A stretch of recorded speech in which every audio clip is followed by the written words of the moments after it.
Assalamualaikum warahmatullahi wabarakatuh.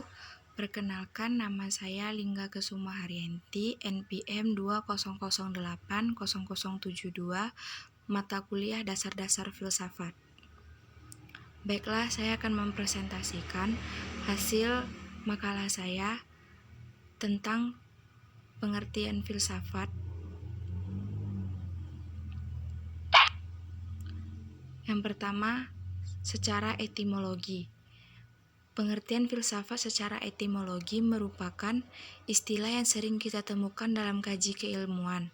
Dalam bahasa Indonesia, istilah filsafat merupakan kata serapan dari bahasa Arab atau falsafah yang juga diambil dari bahasa Yunani filosofia.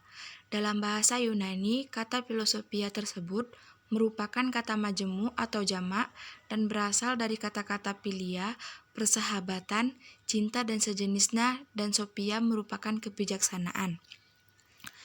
Yang kedua, secara terminologi, Suragio 2013 menyatakan bahwa arti yang dikandung oleh istilah atau statement filsafat lantaran batasan filsafat itu banyak, maka sebagai gambaran dikenalkan berbatasan seperti menurut Plato, filsafat adalah pengetahuan yang berminat mencapai pengetahuan kebenaran yang asli.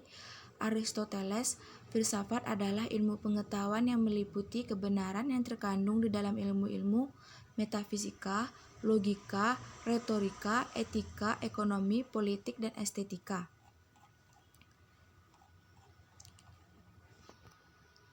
Selanjutnya, manfaat belajar filsafat. Yang pertama, dengan belajar filsafat diharapkan akan mendapat dan menambah ilmu pengetahuan, karena dengan bertambahnya ilmu pengetahuan akan bertambah pula cakrawala pemikiran, cakrawala pandangan yang semakin luas.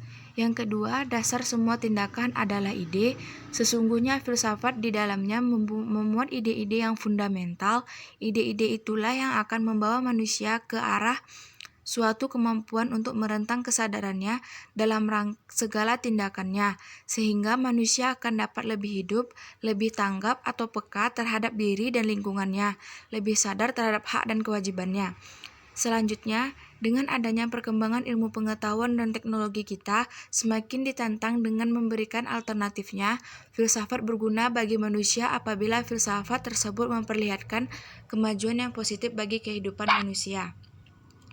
Selanjutnya, posisi filsafat jika dikaitkan dengan keilmuan dalam mendidik anak untuk menguasai bahasa dan sastra yang Anda pelajari pada semester ini. Yang pertama, berpijak pada beberapa definisi tentang filsafat ilmu itu, maka kemudian dapat dibuat aplikasi pengertian filsafat ilmu dalam bidang pendidikan, yang dapat disebut dengan istilah filsafat ilmu pendidikan. Filsafat ilmu pendidikan adalah filsafat khususnya adalah cabang dari filsafat pengetahuan atau epistemologi yang secara mendalam, spekulatif, dan komprehensif mempelajari tentang hakikat ilmu pendidikan. Apabila dilihat secara lebih mendalam, yaitu karena filsafat ilmu pendidikan termasuk cabang dari filsafat, maka dapat dikemukakan bahwa dasar-dasar berpikir dalam melakukan perenungan filsafat ilmu pendidikan harus mengacu pada dasar-dasar filsafat yang utama, yaitu dasar metafisika atau ontologi, dasar epistemologi, dan dasar aksiologi. Perbedaan pengetahuan ilmiah biasa dan pengetahuan ilmiah. Pengetahuan biasa adalah pengetahuan yang masuk akal, yang berasal dari pengalaman dan pengamatan sehingga semua orang akan berpendapat yang sama mengenai suatu hal tersebut. Sedangkan pengetahuan ilmiah didasarkan pada metode ilmiah. Dalam ilmu pengetahuan alam atau sains, metode yang dipergunakan adalah metode pengamatan, eksperimen, generalisasi, dan verifikasi. Sekian hasil dari presentasi saya. Terima kasih. Assalamualaikum warahmatullahi wabarakatuh.